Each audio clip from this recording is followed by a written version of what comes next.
kalau kamu nggak mau beres dengan orang itu, Tuhan juga nggak akan mengampuni kesalahanmu. Saya nggak akan mau minta maaf sama orang tersebut karena saya takut dipermalukan. Apalah mungkin orang yang bersalah ini misalnya lebih tua bisa jadi, atau jabatannya lebih tinggi, atau mungkin karena hal lain lah. Faktornya takut dipermalukan. Nah kalau seperti ini gimana cara mengatasinya, Pastor Indra? Ada orang ketika mengaku salah, akhirnya mengaku salah yang pertama di hadapan Tuhan. Oke. Lewat doa, minta ampun sudah berbuat salah. Tapi permasalahannya dan pertanyaannya Sobat Rida, kalau misalnya kesalahan atau dosa yang dia buat ini berkaitan sama orang lain yang jadi korban, haruskah dia juga minta maaf sama orang itu? Harusnya dong. Gitu ya? Harusnya dong. Tapi Biar fair kan? iya sih, tapi ntar takutnya dipermalukan, Pak. Apalagi kalau kesalahannya itu benar-benar fatal dan mempermalukan dia. Dan yang kedua adalah nanti pertanyaannya gini, loh emang syarat diampuni Tuhan harus diampuni sama sesama dulu? Wih. Nah, kita akan bahas hal ini. Bersama siapa, Ju? Kita akan bicara bersama Pastor Indra Saputra dari Gereja B3 ya. GBI B3, Berkat Bagi Bangsa. Kita mau sapa dulu. Shalom Pastor Indra. Shalom Pastor, halo. Shalom Nathan, Yonatan. Terima kasih sudah join hari ini di Bahtera Yuda FM. Bagaimana kabarnya Pastor Indra? Baik? Sama-sama. Baik, puji Puji Tuhan. Tuhan. Puji Tuhan, Sehat, Pastor. luar biasa. Wow. Baru kemarin pas off air kita sudah tanya sama Pastor Indra gitu ya. Iya. Bersyukur ketika beberapa waktu lalu ada yang merayakan ulang tahun ya. Bukan seseorang tapi gereja dari Pastor Indra mengembalakan, betul ya Pastor ya? Iya, di tempat kami umur 20 tahun gerejanya. Puji Tuhan, puji Tuhan. Udah masuk kuliah berarti kalau 20 tahun. Udah. Udah Iya. semester 6 harusnya. Iya, Atau 4 ya. berapa kalau Oke. Udah mau selesai kan? Iya, sekali lagi juga kami ucapkan selamat ulang tahun buat GBI B3 juga Happy Pastor birthday. Indra. Semoga di umur yang ke-20 tahun ini semakin boleh jadi terang, Terima kasih. semakin luar biasa pelayanannya Amin, dan amin, menjangkau banyak amin, jiwa. amin. Terima kasih sekali lagi Pastor Indra sudah join hari ini. Kita hari ini bicara tentang yang tadi sudah kita singgung sedikit gitu Ini ya. agak berat Sobat Rida, bertahan ya. Kalau salah, Ya. kita tahu kita dosa nih, kita minta ampun sama Tuhan. Ya. Misalnya berbuat jahat, berbohong dan lain sebagainya deh misalnya. Tapi ada orang yang di sekeliling kita ini jadi korban atas perilaku kita. Contoh, Contoh, kita berbohong kita bohong. atau kita jahatin orang deh. Oke. Ya, kita sinisin orang itu sampai sedih dan akhirnya kita sadar gitu ya. Waduh, ini kayaknya nggak bener nih. Ya udah deh, saya minta ampun sama Tuhan deh. Iya. Tapi haruskah kita juga minta maaf Nah, sama orang yang kalau misalnya jahatin sih masih gampang lah ya. Tapi kalau misalnya hal-hal yang lain misalnya yang kita nggak bisa pikirkan kesalahan-kesalahan yang aduh kayaknya saya nggak mau ketemu sama orang itu lagi, nanti takutnya saya dipermalukan. nah gimana tuh Pastor? Iya. Ngaku dosa cukup ke Tuhan aja atau kita juga perlu minta ampun sama orang yang kita buat salah gitu? Menurut Pastor Indra gimana? Saya baca dulu satu ayat boleh Silakan. ya? Di Matius pasal yang kelima, ayat yang ke-23 sampai 24, di situ dikatakan gini. Sebab itu jika engkau mempersembahkan persembahanmu di atas mezbah, dan engkau teringat akan sesuatu yang ada dalam hati saudaramu terhadap engkau, tinggalkanlah persembahanmu di depan mezbah itu dan pergilah berdamai dahulu dengan saudaramu. Lalu kembali untuk mempersembahkan persembahanmu itu. Jadi di sini kita lihat bahwa Tuhan itu mengajar kita untuk kita ini berdamai dengan saudara kita. Jadi kalau kita punya masalah, kita punya persoalan, kita punya dosa terhadap seseorang, ya tentu Tuhan mengajarkan kepada kita lewat ayat ini, tinggalkan dulu persembahannya, berdamai dulu dengan saudaramu. Ya, sehingga kemudian engkau memberikan persembahan itu dengan hati yang benar, hati yang sudah beres, yang kemudian doamu itu doa yang lurus, doa yang tulus gitu ya. Kan kalau kita jengkel atau marah sama seseorang, kita mungkin doanya kita jadi doa yang nggak bener, cabut nyawanya atau apalah gitu ya, cabut rezekinya atau apa. Nah, Tuhan mengajarkan kita untuk kita ini punya hati yang beres, hati yang benar di hadapan Tuhan. Kita harus belajar untuk punya hati yang beres di hadapan Tuhan dan di hadapan sesama. Karena itu kalau ada persoalan, ada masalah yang berhubungan dengan seseorang, kita yuk belajar untuk membereskannya. Kecuali gini, kalau saya misalkan dalam hati saya iri sama Nathan gitu ya. Tapi Nathan nggak tahu kalau saya iri. Saya iri dalam hati saya sendirian. Iya. Ya saya nggak perlu beresin sama Nathan, saya beresin sama Tuhan. Kalau itu tidak berhubungan dengan orang lain ya, dalam hati nggak langsung bersinggungan dengan seseorang, ya kita beresin aja sendiri. Ya. Tapi kalau memang itu sesuatu yang nyakitin, kita ngomongnya nyakitin, kita perilakunya salah, sebagainya, yang memang orang itu sampai singgung, orang itu sampai kemudian berubah sikapnya, ya kita bisa ambil langkah untuk membereskan. Boleh nggak, Pastor Indra, saya simpulkan begitu ya, kalau misalnya kesalahan itu sudah tertuang dalam tindakan, ucapan yang memang menyakiti, mendukakan hati orang lain, nah kita perlu nih selesaikan. Tapi kalau memang masih muncul di dalam hati, masih ada rasa, atau mungkin ada rencana-rencana yang kita bangun itu rencana yang jahat, nah itu yang kita bereskan hanya pada Tuhan. Seperti itu, Pastor Indra? Iya, betul. Ya, baik. Itu kuncinya ya. Kalau misalnya seperti ini, Pastor Indra, saya nggak akan mau minta maaf sama orang tersebut karena saya takut dipermalukan. Apalah mungkin orang yang bersalah ini misalnya lebih tua bisa jadi, atau jabatannya lebih tinggi, atau mungkin karena hal lain lah. Faktornya takut dipermalukan. Nah kalau seperti ini gimana cara mengatasinya, Pastor Indra? Untuk yang seperti ini, saya pikir gini, untuk membereskan sebuah masalah, itu sebenarnya yang paling berat adalah mengalahkan ego dan asumsi-asumsi kita. Ya.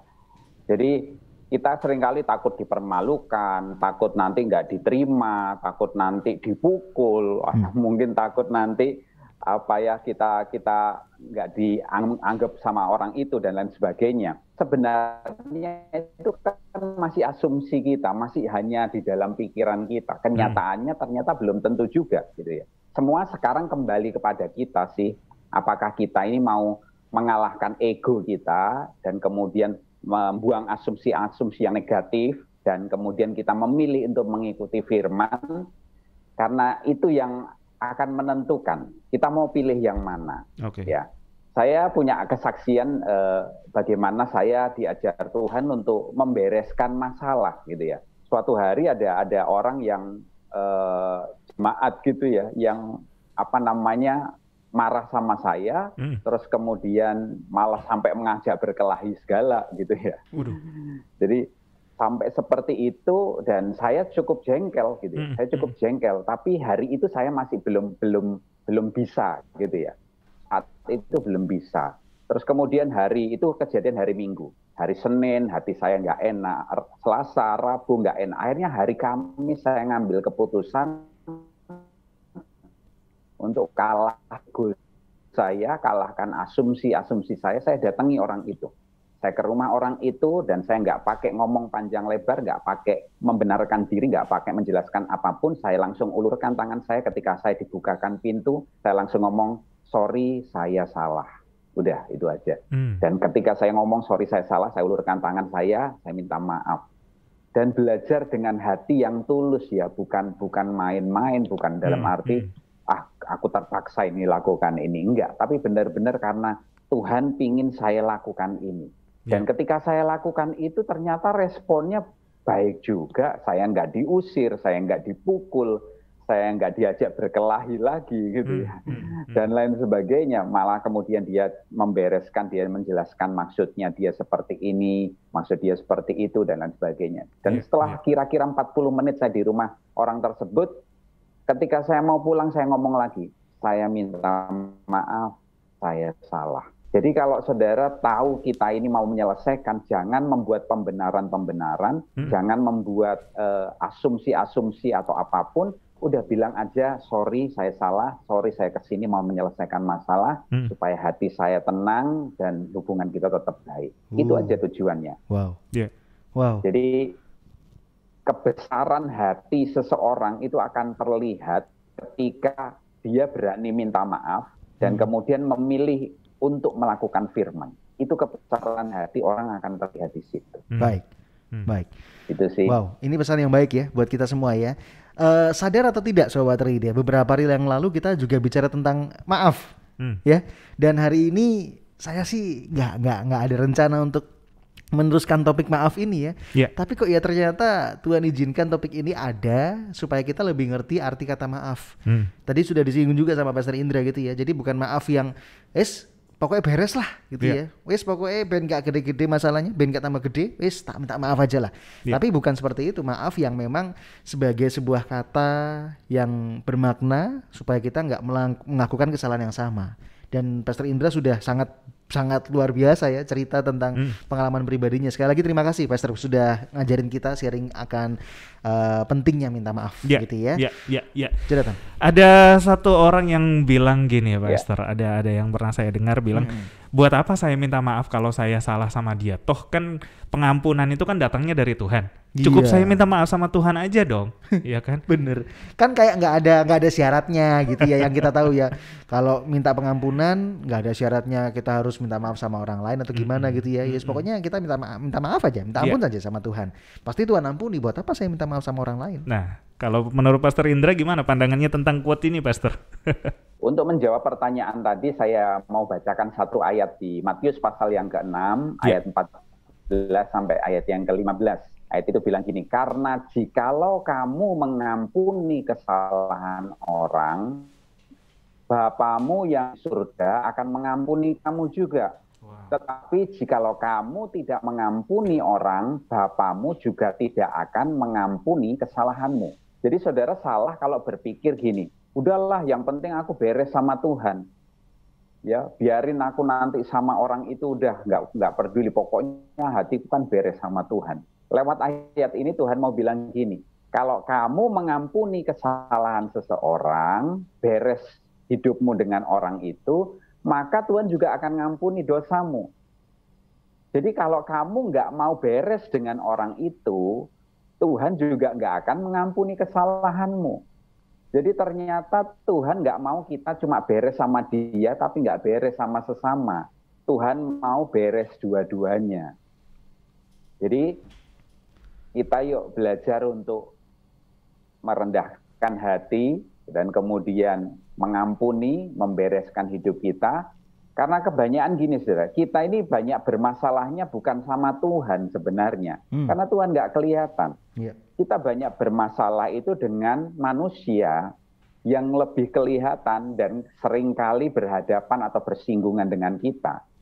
Dan kalau kita diajar Tuhan untuk menyelesaikan masalah dengan sesama, sebenarnya Tuhan itu sedang mengajar satu karakter yang sangat amat penting, yaitu lemah lembut dan rendah hati.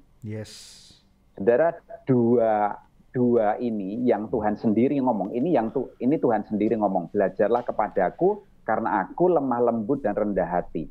Kunci untuk punya karakter Kristus cuma dua ini, lemah lembut, rendah hati.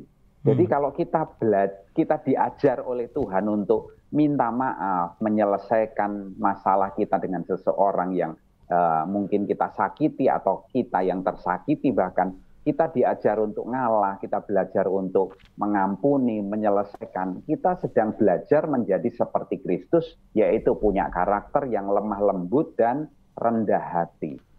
Jadi intinya di situ. Karena ketika kita punya karakter lemah lembut dan rendah hati, kita akan terus dididik, kita akan terus dibentuk. Dan keserupaan dengan Kristus itu akan makin dekat. Makin kita mendekati karakter seperti Kristus. Seperti itu sih, Nathan. Ini pesan penting ya. Jadi hubungan kita dengan sesama itu juga harus terpelihara dengan baik begitu ya. Walaupun memang berat, mungkin itu pertanyaan yang Jonathan tadi tanyakan di kesempatan tadi, mungkin akan terbuka kesempatan kita dipermalukan atau bahkan kita akan dapat potensi akan dijahati mungkin, atau bahkan tadi konsekuensi-konsekuensi yang lain gitu ya kalau kita minta maaf. Tapi itu memang yang harus kita lakukan. Kalau kita memang melakukan kesalahan, be gentle untuk minta maaf gitu ya. Minta ampun sama Tuhan dan minta maaf sama sesama. Kita hari ini bicara tentang apakah kita perlu mengakui dosa kita kepada orang-orang yang terhadap mereka lah kita berdosa. Kita masuk di sesi kesimpulan. Pastor Indra, silakan untuk kesimpulannya, mau kasih pesan apa buat setiap sobat Bahtera Ida? Di kesempatan ini saya mau sampaikan gini saudara, dalam memaafkan memang perlu kesiapan hati ya. Karena itu yang harus saudara lakukan, mintalah kasih Tuhan selalu memenuhi hati dan pikiran saudara. Amin. Supaya sekali lagi engkau punya hati yang lembut, engkau punya hati yang mau mengampuni, memaafkan, engkau punya kerendahan hati yang mau dididik, dibentuk, diajar oleh Tuhan, salah satunya lewat pengampunan ini. Nah, saudara nggak pernah bisa memberi apa yang saudara nggak miliki. Yeah. Kalau saudara nggak pernah merasa diampuni, saudara susah mengampuni. Karena itu, saudara mesti terima dulu pengampunan dari Tuhan. Dan saudara pikir gini loh, pikirkan gini, aku ini nggak layak, aku ini penuh dosa, aku ini jahat, aku ini nggak pantas, aku ini nggak layak untuk diampuni, aku nggak layak untuk dikasihi, tetapi Tuhan mengasihi aku, mengampuni aku, melayakkan aku.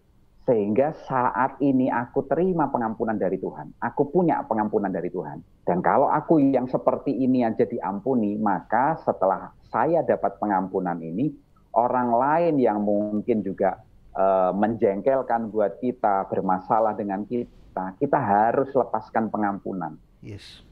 Kenapa? Karena saya sudah diampuni. Kalau saya nggak punya duit, saya nggak akan bisa memberi duit. Tapi saya harus punya duit dulu supaya saya bisa memberi seseorang duit. Saya bisa mengampuni orang kalau saya diampuni lebih dulu. Nah, Tuhan Yesus sudah mengampuni kita. Karena itu muncul ayat tadi, kalau kamu mengampuni, Bapamu yang di surga juga mengampuni. Jadi kenapa kok Tuhan menuntut kita seperti itu? Karena sebenarnya kita sudah diampuni, engkau sudah punya, tinggal engkau ini mau ngasih atau enggak, gitu. Kamu udah punya, di tanganmu itu udah ada, gitu. Tinggal kamu ini mau memberi atau enggak, karena kamu sudah diberi oleh Tuhan. Amin. Jadi ayo belajar sama-sama ya supaya kita ini jadi warga kerajaan surga. Karena saya percaya gini teman-teman, saudara Nathan dan Jonathan, kita ini untuk apa sih Tuhan Yesus datang ke dunia ini? Untuk mengampuni kita. Yeah. Ya. Jadi kalau Tuhan sudah mengampuni kita, ayo kita belajar juga mengampuni.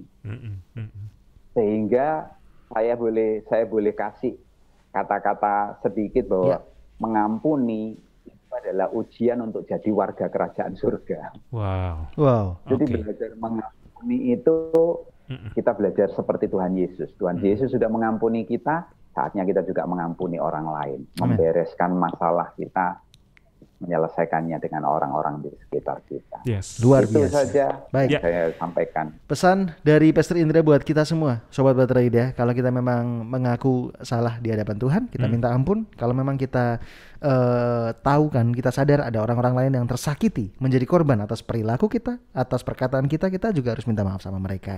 Supaya kita ini punya relasi yang baik, lalu juga punya reputasi yang dijaga baik. Karena itu penting Sobat Reida sebagai identitas kita anak-anak Tuhan. Narasumber kami Pastor Indra, ada Instagram yang bisa Anda follow di mana, Ju? Anda bisa follow di @indra_sap13. Ya, Indra SAP13. Silakan di follow di situ ya Sobat Reida, itu Instagram ya. Silakan dipencet follow-nya, langsung bisa berteman sama Pastor Indra. Pastor Indra, kita ucapkan terima kasih kalau hari ini sudah sharing tentang meminta maaf pada sesama, penting atau tidak, dan kita sudah ngerti penting sekali dan semoga bisa kita praktekkan juga. You are listening to pujian terbaik yang memberkati 96.4 Bahtera Yuda FM. The sound of faith, hope, and love.